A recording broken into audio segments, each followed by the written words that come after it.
नमस्कार मित्रों, मैं दुर्गा प्रसाद मिश्र कादम्बरी कथा मुख की इस कक्षा में आप लोगों का स्वागत करता हूं। तो पिछले पाठ में हम लोग सबर सेनापति का वर्णन देख रहे हैं। ठीक है, सबर सेनापति वर्णन। और इसमें हम लोगों ने सबर सेनापति, जिसका नाम क्या है, मातंग है, उसका वर्णन और उसको हम लोग भाग 1 देख चुके हैं। अब हम लोग भाग 2 दूसरा भाग देख रहे हैं। ठीक है, क्योंकि एक भाग में तो पूरा हो ही नहीं सकता था, दूसरे में देखते हैं। चलिए, तो अब कह रहे हैं कि आलोल पल्लव व्याजेन भुजबल निर्जितया भयप्रयुक्त सेवया विंध्याटव्येव करतलेन अपमृज्यमान गंडस्थल स्वेदलेखम। ठीक है, यहां तक का जो है ये एक एक विशेषण हो जाएगा। ठीक है, अब जरा इसको देख लेते हैं। तो आलोल पल्लव ये कौन है, यहां पर ये जो अंतिम जो है वो किस में जाएगा, सेनापति में, सबर सेनापति में। सबर सेनापति को, जिसका नाम क्या था, जिसका नाम था मातंग, उस मातंग को अहम अपस्यम, मैंने वैशंपायन नाम के तोते ने देखा। ठीक है, तो अब वही बता रहे हैं कि आलोल पल्लव व्याजेन भुजबल निर्जितया भयप्रयुक्त सेव्या विंध्याटव्येव करतलेन अपमृज्यमान गंडस्थल स्वेदलेखम। मतलब समझिए जरा, जो सबर सेनापति है वो वृक्ष के नीचे उस जंगल में, विंध्याटवी में, विंध्या अरण्य में, जंगल में पेड़ के नीचे बैठा हुआ है और उसके गालों पर क्या है, गालों पर उसके पसीना लगा है। ठीक है, और उस पसीने को पोंछा जा रहा है हाथों के द्वारा। कौन पोंछ रही है, तो जो विंध्याटवी है, विंध्याटवी नाम का जो जंगल है, वो पसीनों को अपने हाथ, उसके पसीने को अपने हाथों से पोंछ रही है। अब वो हाथ कैसे होंगे, तो विंध्याटवी तो एक जंगल है, तो उसके तो हाथ रहेंगे नहीं ना, तो उसके हाथ मतलब, तो उसके हाथ का मतलब होगा उसके पत्ते। तो वो अपने पत्तों से क्या कर रही है, माने उसके गालों के, जो गालों पर जो पसीना है उसकी रेखा को पोंछ रही है। ठीक है, और जो विंध्याटवी है वो किसके कारण उसकी सेवा कर रही है, जंगल है, महान है, विंध्य अरण्य, विंध्य जंगल, तो विंध्याटवी, तो वो क्यों सेवा कर रही है, क्योंकि भय प्रयुक्त सेवा, भय के कारण सेवा कर रही है, क्योंकि उस विंध्याटवी को अपनी भुजाओं के बल से सबर सेनापति मातंग ने जीत लिया है। ठीक है, तो इसीलिए वो अपने पत्तों के द्वारा, अब उसके हाथ तो है नहीं, तो उसके जो चंचल पत्ते हैं, जो पत्ते जो हवा से हिल रहे हैं, उन पत्तों के द्वारा सबर सेनापति के गाल पर लगे हुए पसीने को विंध्याटवी अपने पत्तों से पोंछ रही है। जो जंगल में वृक्ष हैं, उन वृक्षों के जो पत्ते हैं वो पत्ते हिल रहे हैं और उसके गालों पर लग रहे हैं और उसके पसीने को पोंछ रहे हैं। ठीक है, ये स्थिति है, समझ आ गया। तो आलोल यानी चंचल, आलोल माने चंचल, चंचल मतलब हिलडुल रहे जो वायु के कारण। पल्लव यानी पत्ते, उन पत्तों के ब्याज माने बहाने से, पत्तों के बहाने से, भुजबल निर्जितया। ठीक है, पत्तों के बहाने से, जो विंध्याटवी है वो पत्तों के बहाने से करतलेन, करतलेन मतलब हाथों से। अब देखो, जो विंध्याटवी है, जो विंध्याटवी है वो विंध्याटवी मतलब विंध्य नाम का अटवी यानी जंगल, अटवी माने, अब बताओ जंगल के कोई हाथ थोड़े होंगे, तो इसीलिए कह रहे हैं कि जो उसके आलोल माने चंचल, पल्लव माने पत्ते, वो पत्ते ही क्या हैं, पत्ते ही हाथ हैं, पत्ते ही हाथ हैं। तो ऐसे हाथों के ब्याज माने बहाने से, मतलब हाथ, करतल जो है ना, करतल, वो करतल किसको करतल मान लिया गया है, पत्तों को ही करतल मान लिया गया। पत्ते पत्ते ना हो, अभी तो क्या हो, अभी तो हाथ हो। समझ में आ गया कि नहीं, पत्ते पत्ते ना हो, क्या हो, हाथ हो। इतनी बात समझ में आ गई कि नहीं। तो ऐसी जो विंध्याटवी है, जो अपने हाथों से क्या कर रही है, उसके गालों के स्वेद लेख को, माने पसीने की रेखा को मिटा रही है और मार्जन कर रही है, पोंछ रही है। और विंध्याटवी कैसी है, भय प्रयुक्त सेवया, भय के कारण, डर से, प्रयुक्त माने लगी है, सेवया माने सेवा में। बात समझ में है कि नहीं, भय के कारण, भय प्रयुक्त माने भय के कारण जो सेवा में लगी हुई है। समझ में आया कि नहीं? भय के कारण, डर के कारण जो, प्रयुक्त माने लगी हुई है, सेवया माने सेवा में जो लगी हुई है, ऐसी विंध्याटवी। क्यों डर के कारण लगी हुई है? क्योंकि उसको सबर सेनापति मातंग ने अपने भुज बल से, अपनी बाहों के बल से, बाहुबल से, निर मतलब पूरी तरह, निशेषेण पूरी तरह, जित माने जीत लिया, पूरी तरह जीत लिया है। किसको? विंध्याटवी माने विंध्य नाम के जंगल को, बाहुबल, भुजबल माने बाहुबल से, निर्जित माने पूरी तरह जीत लिया है। इसीलिए वो भय माने डर से, प्रयुक्त माने लगी हुई है, सेवा यानी सेवा में। कौन? विंध्याटवी। तो विंध्याटवी जो जंगल है वो, और वो क्या कर रही है? आलोल माने अपने चंचल, पल्लव माने पत्तों के ब्याज माने बहाने से। तो अब वो पत्तों के बहाने से मतलब पत्तों से उसके पसीने को पहुंच रही है, यानी कि वो पत्ते नहीं हैं, वो हाथ हैं। तो पल्लव के करतल माने पल्लव ही क्या है? पत्तों के बहाने से जो हाथों से अपमृज्यमान, अपमृज्यमान का मतलब है पहुंच रही है। समझ में आ गया कि नहीं?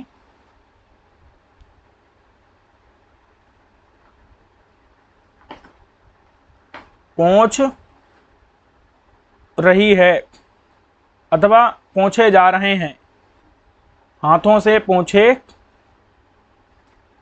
जा रहे, पहुंचा जा रहा है, अथवा कह सकते हैं पहुंचा जा रहा है। कौन पहुंचा जा रहा है?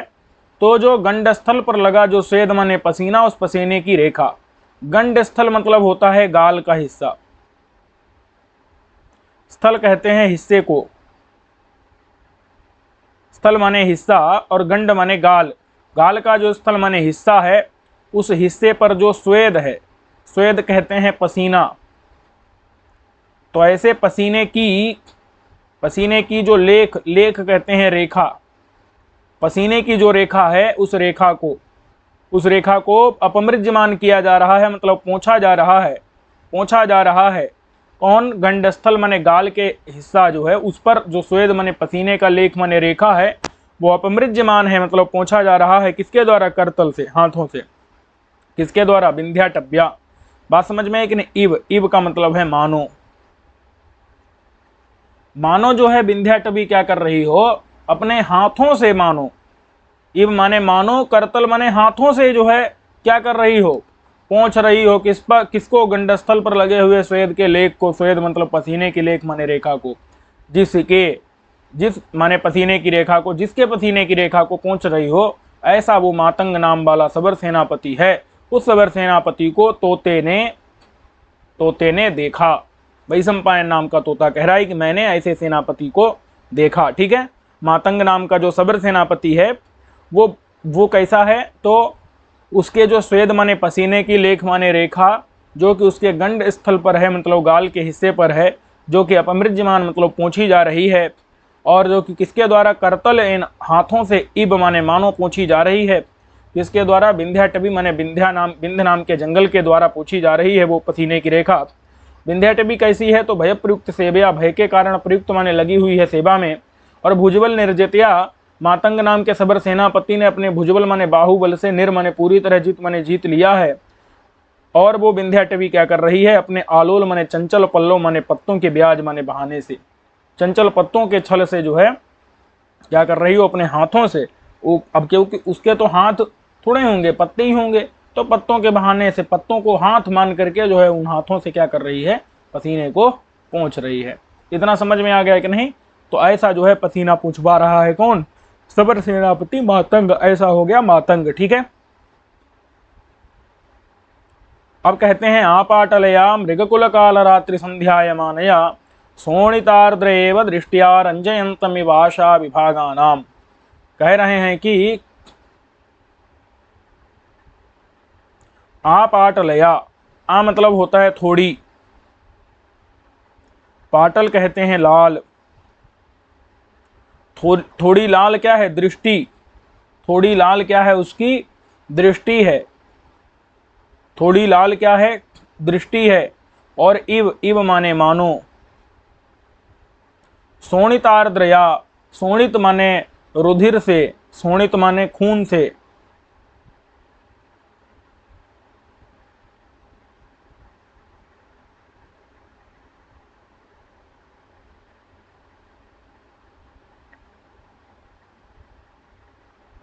आर्द्र माने गीली, खून से गीली, जो शोणित माने खून से, आर्द्र माने गीली है, कौन? दृष्टि, दृष्टि माने आंखें। आंखें कैसी हैं? आ माने थोड़ी, आ मतलब होता है ईसत माने थोड़ी, पाटल माने लाल लाल आंखें हैं, और शोणित माने खून से, आर्द्र माने गीली हैं, इव माने मानो, दृष्टि माने आंखें, ऐसी आंखें, उन आंखों के द्वारा। और आंखें कैसी हैं? तो मृगकुल काल रात्रि संध्यायमानया। अब सुनो, जब जब संध्या आती है, क्या आती है? संध्या आती है, तो उसके बाद क्या आती है? रात्रि आती है। बात समझ में आई कि नहीं? जब संध्या आती है तो क्या आती है? रात आती है। और जब काल आता है, काल आता है,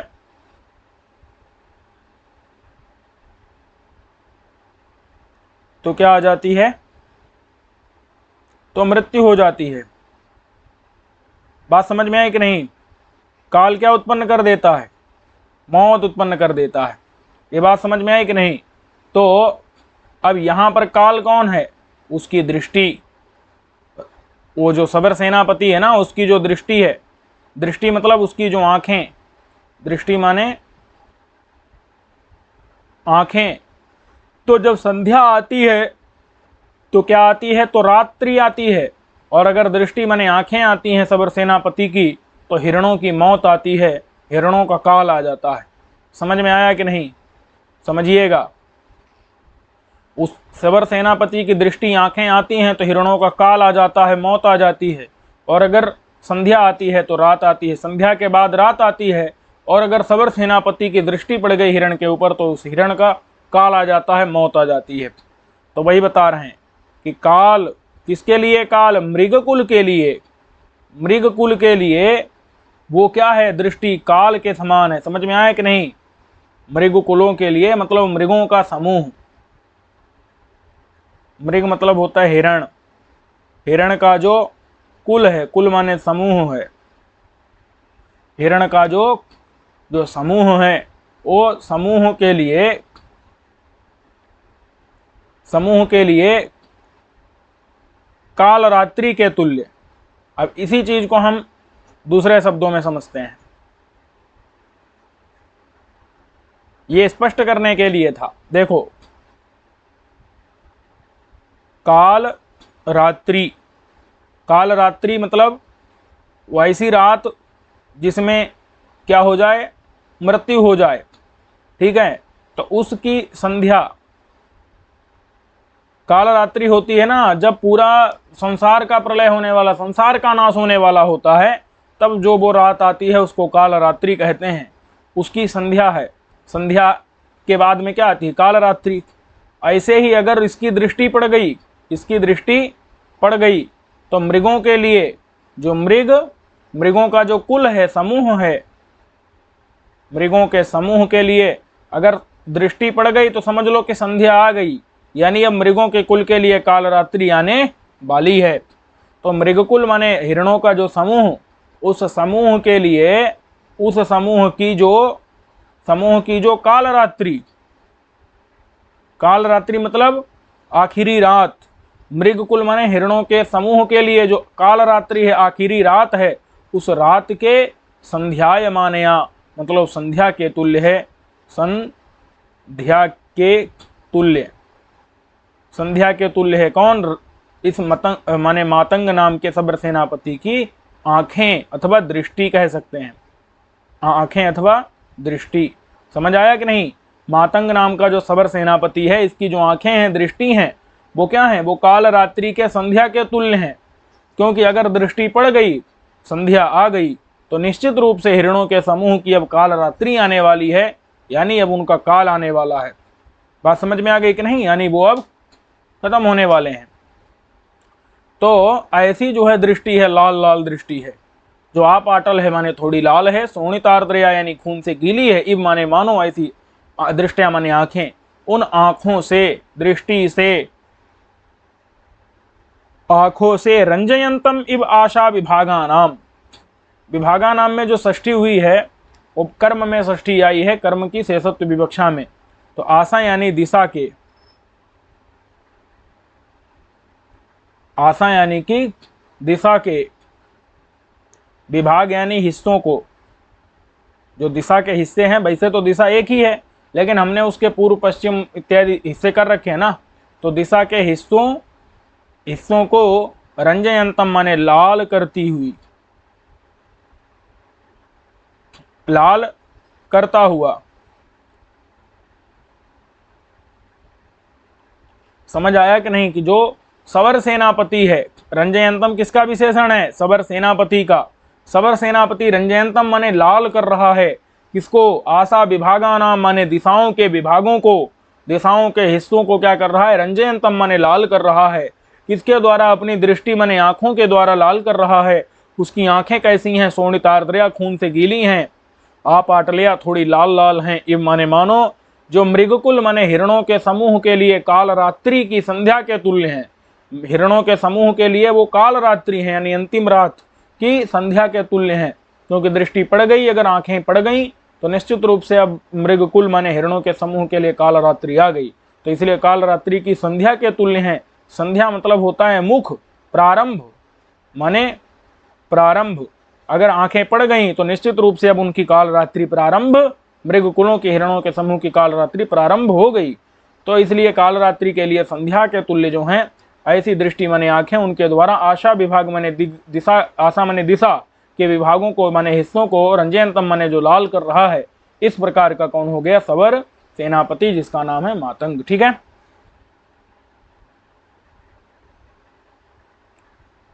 अब कह रहे हैं कि जानुलंबेन कुंजरकर प्रमाणमिव गृहीत्वा निर्मितेन चंडिका रुधिर बलि प्रदानाय असकृन निशित शस्त्रोल्लेख विषमित शिखरेण भुजयोगलेन उपशोभितम। ठीक है,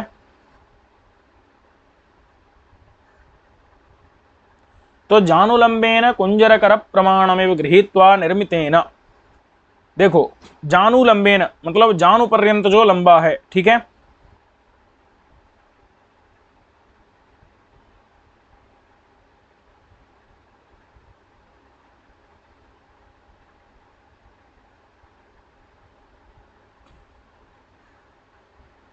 ठीक है, भुज युगल का मतलब क्या होता है? युगल माने दोनों, भुज माने बाहें, तो ऐसी जो दोनों बाहें हैं, उन दोनों बाहों से उपशोभित मतलब सुंदर, दोनों बाहों से सुंदर है। कौन? दोनों बाहों के द्वारा सुशोभित हो रहा है, विभूषित हो रहा है, शोभा, दोनों बाहें शोभा बढ़ा रही हैं उसकी। तो भुजयुगल माने दोनों बाहों से उपशोभित माने सुंदर है। कौन? सबर सेनापति। बात समझ में आ गई कि नहीं? जो सबर सेनापति है वो दोनों बाहों से क्या है? सुंदर है, उपशोभित है। अब उसकी जो दोनों बाहें हैं वो कैसी हैं, इस चीज को बता रहे हैं। जानु लंबेन, जानू पर्यंत लंबी हैं। जानू यानी कि घुटना,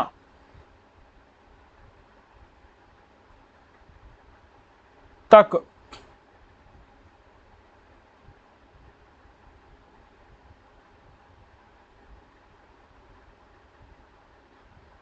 लंब यानी कि लंबी। ठीक है, जान यानी घुटने पर्यंत जो क्या है? लंबी हैं। और कुंजर कर प्रमाणमिव गृहीत्वा, जो कुंजर के, कुंजर माने हाथी के, कर माने सूंड, सूंड के प्रमाण को, प्रमाण मतलब परिमाण यानी कि लंबाई को, लंबाई चौड़ाई को, प्रमाण मतलब होता है लंबाई चौड़ाई। प्रमाण का मतलब तो होता है मतलब उसके तुल्य, उसके जो उसका परिमाण है, परिमाण मतलब लंबाई चौड़ाई। तो कुंजर माने हाथी के, कर माने सूंड के, प्रमाण माने लंबाई चौड़ाई को, इब माने मानो, गृहीत्वा मतलब लेकर, निर्मितेन मतलब निर्मित हुए हों, बने हों, बने हुए। समझ आया कि नहीं?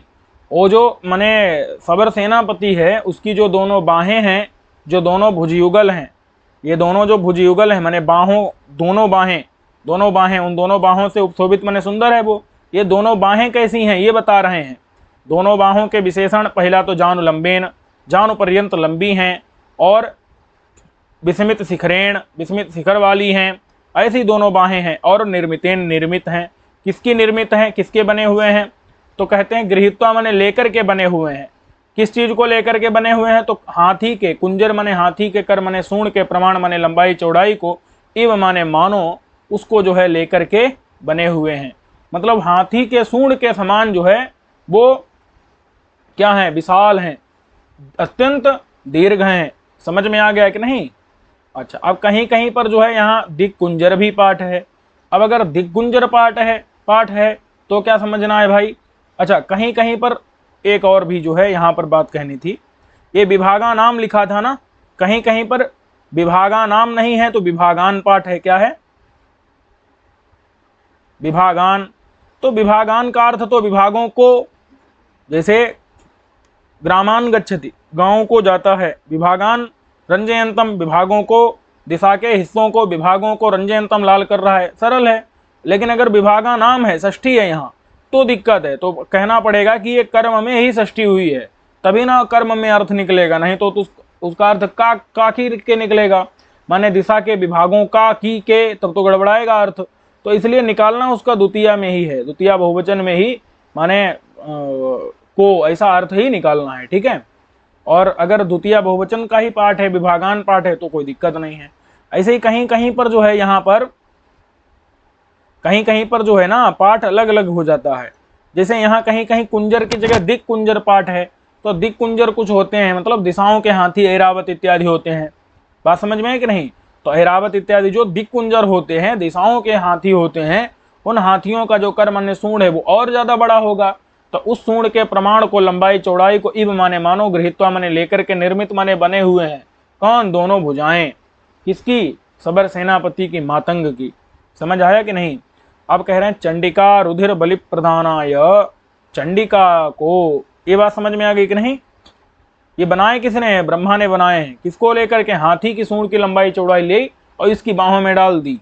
तो इव माने मानो जो है उसको गृहीत्वा माने लेकर के, निर्मित माने बनाए हुए हैं भुजयुगल, दोनों बाहें, और उनसे उपशोभित है कौन? उन दोनों बाहों से सुंदर लग रहा है कौन? मातंग नाम का सवर सेनापति।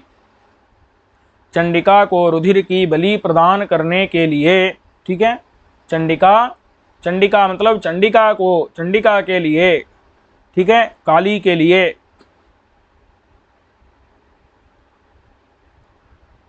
काली के लिए रुधिर बलि प्रदानाय, रुधिर यानी खून की, बलि माने भेंट, प्रदानाय माने देने के लिए,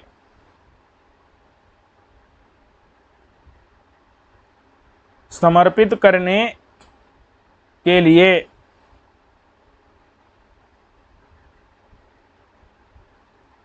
बात समझ में आई कि नहीं? समर्पित करने के लिए मतलब पशु को काटने के लिए। बात समझ में आई कि नहीं? क्योंकि चंडिका माने काली के लिए, रुधिर माने खून की, बलि माने भेंट को, प्रदानाय माने समर्पित करने के लिए। माने अब खून की भेंट कैसे होगी? जब तक पशु को नहीं काटेगा। और पशु को कब कैसे काटेगा? जब हथियार पकड़ेगा, शस्त्र पकड़ेगा। बात समझ में आई कि नहीं? तो वही बता रहे हैं कि क्या किया है? असकृत, असकृत माने बार बार, असकृत का मतलब क्या है? बार बार। निशित, निशित का मतलब होता है जो तीक्ष्ण किया गया है। निशित माने क्या होता है? जो तीक्ष्ण किया गया है। तीक्ष्ण कैसे किया जाता है? कोई भी जो काटने का हथियार रहता है उसको क्या करते हैं?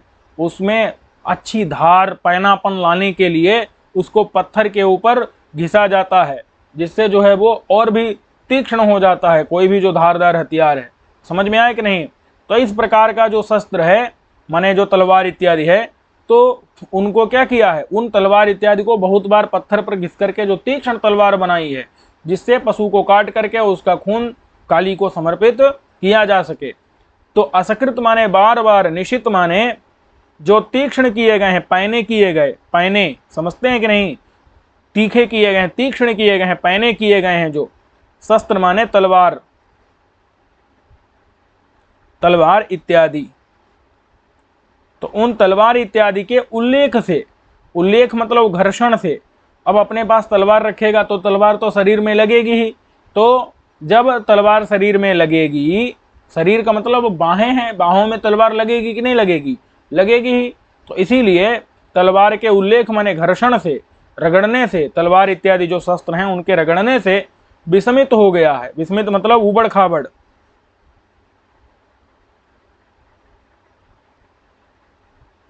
उबड़ खाबड़ कह लो, खुरदुरा कह लो। जो हाथ होता है ना, हाथ का जो अग्रभाग है वो क्या हो जाता है, खुरदुरा हो जाता है। खुर खुरदरा या खुरदुरा हो जाता है, ठीक है। तो खुरदरा हो जाता है, हाथ का जो अग्रभाग है वो कोमलता उसकी नष्ट हो जाती है। तो वही चीज बता रहे हैं कि अस्कृत माने बार बार, निशित माने जो पैने तीक्ष्ण जो शस्त्र हैं, तलवार इत्यादि हैं, उनके उल्लेख माने घर्षण से, रगड़ने से, विस्मित माने उबड़ खाबड़, खुरदरा हो गया है। शिखर माने अगला हिस्सा,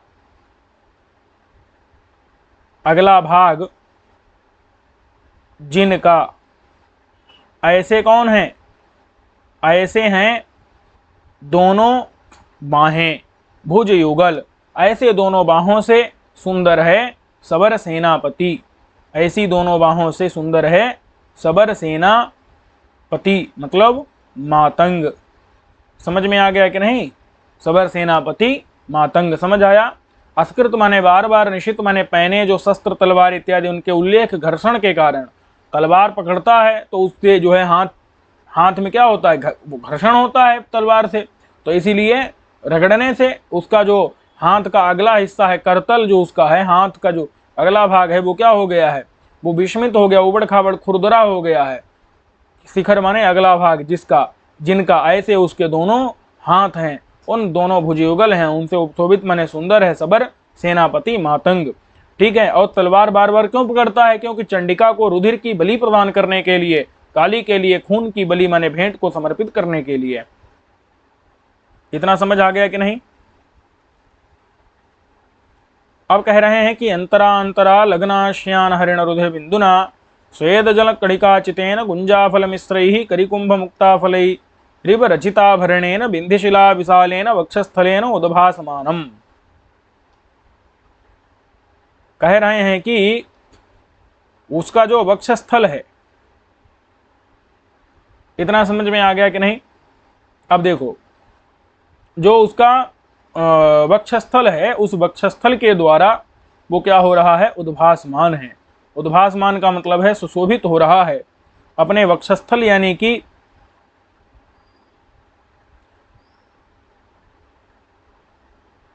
हृदय का स्थल मतलब भाग, जो उसका जो हृदय का भाग है उस भाग से उद्भासमान मतलब सुशोभित हो रहा है।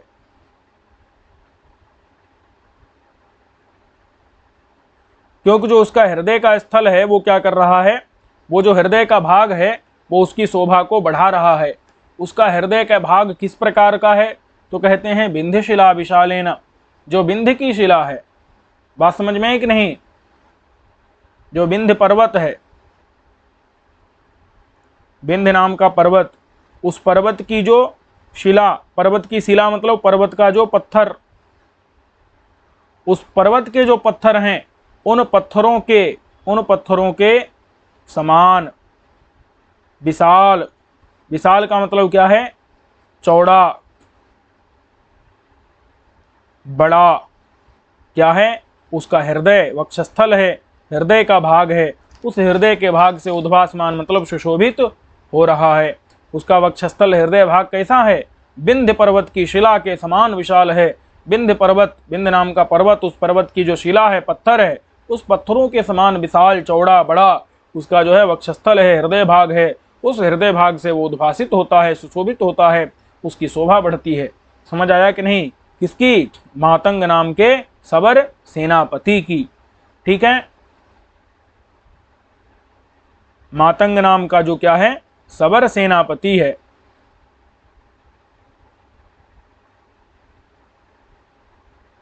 समझ आ गया कि नहीं? अब कहते हैं कि जो उसका हृदय भाग है वो कैसा है, तो उसके और विशेषण दिए, स्वेद जल कणिका चितेन और रचिताभरणेन, ये दो विशेषण दे रहे हैं। ठीक है, तो वास्तव में उसके हृदय के ऊपर पसीने की बूंदें हैं। क्या हैं? पसीने की बूंदें हैं। उसका जो हृदय है वो पसीने की बूंदों से क्या है, भरा भरा हुआ है। समझ में आया कि नहीं? स्वेद मतलब पसीने की, पसीने का जो जल, पसीने की जो जल की कणिका, पसीने की जो जल की कणिका मतलब बूंद, बूंदें। समझ आया कि नहीं? स्वेद माने पसीने के जो जल माने जल की कणिका माने बूंदें, उन बूंदों से, उन बूंदों से क्या है, आचित है। बूंदों से क्या है, चित भी कह सकते हैं। उन बूंदों से क्या है, चित है। चित माने भरा हुआ। समझ आया कि नहीं? देखो उसका जो वक्षस्थल है, ये वक्षस्थल मान लेते हैं। इस वक्षस्थल में क्या है, बहुत सी पसीने की बूंदें लगी हुई हैं। समझ में आ गया कि नहीं? ये जो वक्षस्थल है इसमें क्या है, बहुत सी पसीने की बूंदें लगी हुई, वही बता रहे हैं। स्वेद माने पसीने की, जल की कणिका माने बूंदें, उन बूंदों से चित माने भरा हुआ है। उन बूंदों से चित माने भरा हुआ है। कौन भरा हुआ है? तो वक्षस्थल। वक्षस्थल माने हृदय भाग। उसका हृदय का हिस्सा जो है वो पसीने की, जल की कणिका माने बूंदों से आचित माने भरा हुआ है। और वो विंध्य पर्वत की शिला माने पत्थर के समान विशाल है, चौड़ा बड़ा है। ठीक है, और उसमें क्या लगे हुए हैं, उसमें खून लगा हुआ है। उसके सीने में पसीने की बूंदें भी लगी हैं और उसके सीने में खून भी लगा हुआ है। अंतरा अंतरा कह रहे हैं। कहाँ कहाँ पर लगा है? तो बीच बीच में, मध्य मध्य में, मध्य मध्य में, बीच बीच में। लग्न माने लगा हुआ है। आश्यान, आश्यान का मतलब क्या होता है, गीला। देखो श्यान मतलब होता है सूखा, और अश्यान, अश्यान का मतलब क्या होता है, गीला। अथवा यहां पर जो है अश्यान का अर्थ करेंगे हम गीला। ठीक है, इसका विच्छेद ना करके आश्यान का मतलब सीधे क्या करेंगे हम, गीला। गीला जो हिरण के, हरिण माने हिरण के, रुधिर माने खून, खून के बिंदु माने बूंद। समझ आया कि नहीं? ऐसी बूंद, ऐसी बूंद बाला, ऐसी बूंद बाला कौन है? उसका जो वक्षस्थल है, हृदय भाग है। समझ आया कि नहीं? कि लग्न माने लगा हुआ है, आश्यान यानी गीला गीला, जो हरिण माने हिरण का, रुधिर माने खून का जो बिंदु माने बूंद, जिसमें ऐसा बूंद बाला कौन है, उसका वक्षस्थल है। समझ आया इतना कि नहीं?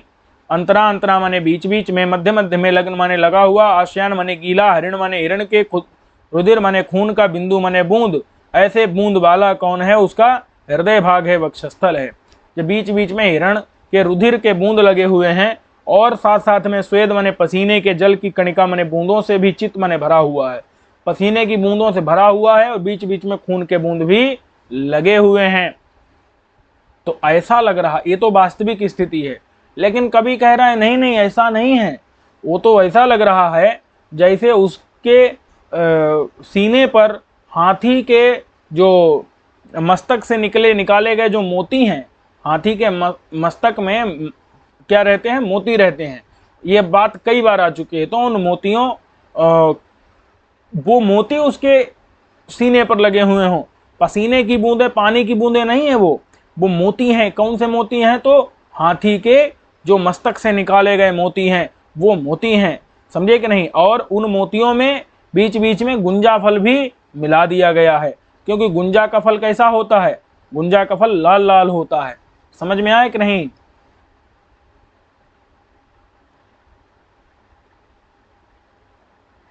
गुंजा का फल, उस फल से, गुंजा के फल से, मिश्र माने मिश्रित, समझ आया कि नहीं? गुंजा का फल बीच बीच में क्या कर दिया गया हो। ये जो बूंदें पसीने की नहीं है, ये तो वास्तव में क्या है? करी कुंभ मुक्ता फल हैं। करी माने हाथी के, कुंभ मतलब होता है मस्तक, बता चुके हैं। कुंभ मतलब होता है घड़े के, कुंभ माने घड़ा होता है।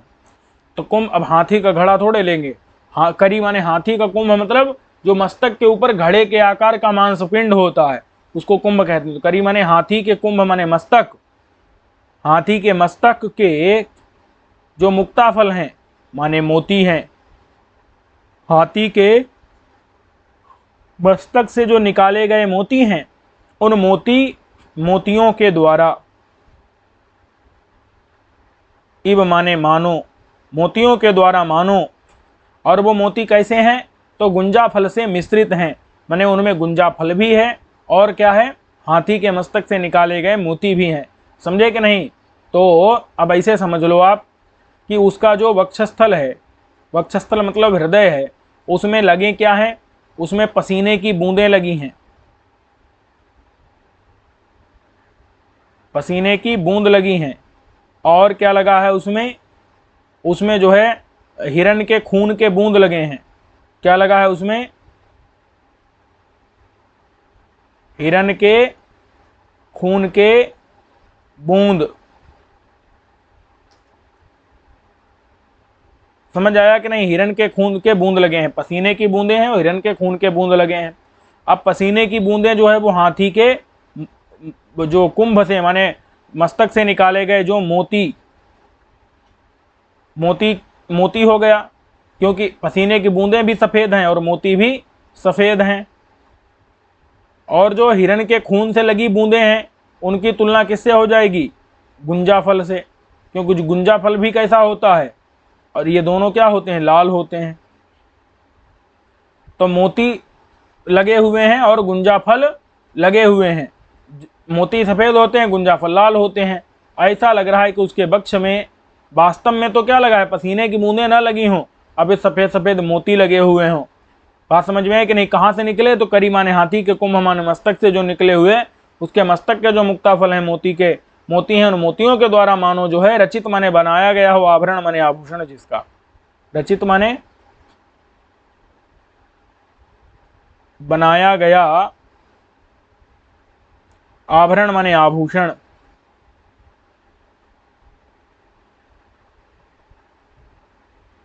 समझ आया कि नहीं? ऐसा है सवर सेनापति, जिसका नाम क्या है? मातंग।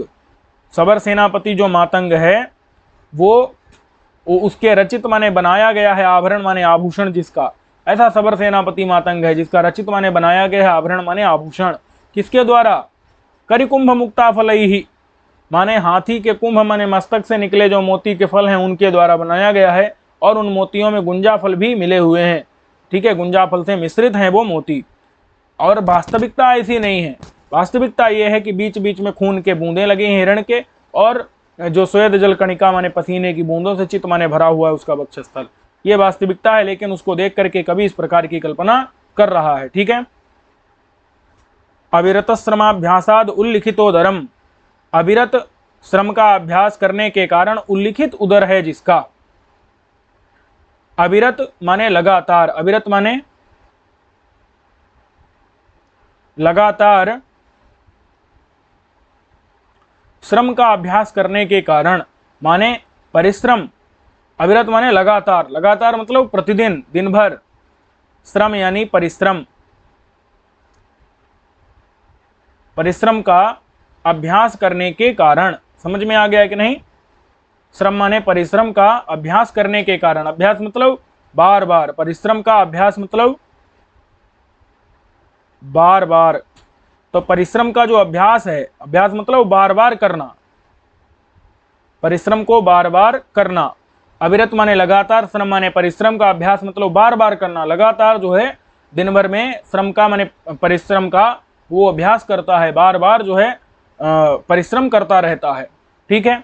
तो इसीलिए उल्लिखितोदरम, उसका जो उदर है, उसका जो पेट है वो क्या हो गया है? उल्लिखित हो गया है। उल्लिखित का मतलब ये है पतला हो गया है। बात समझ में है कि नहीं? माने कि पतले के रूप में वो चिन्हित हो गया है। उल्लिखित मतलब चिन्हित होता है। किस रूप में चिन्हित हुआ है? तो पतले रूप में, पतले रूप में उसका जो उदर माने पेट है वो चिन्हित हो गया है। ठीक है। अविरत माने लगातार, श्रम माने परिश्रम का अभ्यास मतलब बार बार करना, लगातार परिश्रम को बार बार करने के कारण, अविरत माने लगातार श्रम के अभ्यास के कारण, परिश्रम के अभ्यास के कारण, उल्लिखित माने पतला, पतले के रूप में चिन्हित हो गया है, उदर माने पेट जिसका, ऐसा कौन हो गया? सबर सेनापति मातंग। समझ में आ गया कि नहीं?